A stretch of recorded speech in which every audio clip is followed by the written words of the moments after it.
Hi, everyone. I'm Kristen Myers, editor-in-chief of ETF.com, here with your market minute for Monday, April 21st. So markets right now are in the red again as we see more tension between the President of the United States and the Fed chair, Jay Powell. Now, this sort of feud, if you want to call it that, is not at all new. The president has really taken shots at Jay Powell previously over interest rates. Now, as a reminder for everyone, the Federal Reserve has two mandates. One, to keep inflation in line with a 2% goal, and two, to keep employment at a maximum. So they are trying to keep employment high and inflation not at zero, but still relatively low.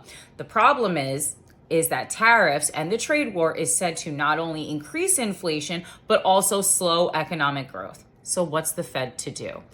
Well, unfortunately, higher levels of inflation mean you can't really cut rates, but then slowing economic growth doesn't exactly mean you can raise them either. Here's what the president had to say today on Truth Social.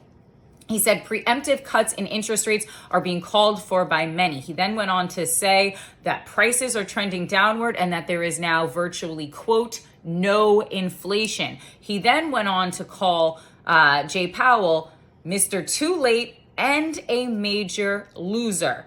Markets are not really liking this sort of back and forth between the Fed and the president, and they are concerned about the future path of rate cuts. Now, while the markets really do love lowered interest rates, they also aren't interested in stagflation either, which is where the economy neither grows nor does inflation go down, and instead it actually rises. Taking a look at the markets today, I'm looking at the market movers tool on ETF.com.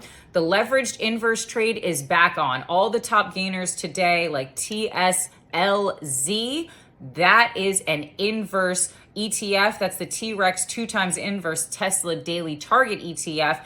Those are the ones that are gaining the most today.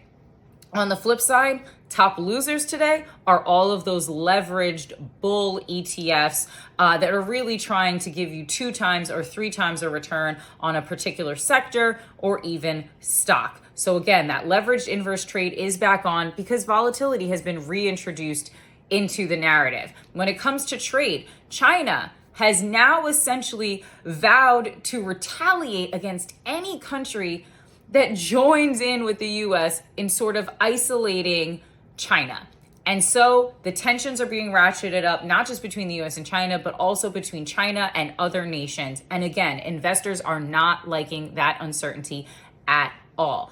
Be sure to like, follow, and subscribe as we keep you updated on all things to do with the Fed, the trade wars, the markets, and of course, your portfolio.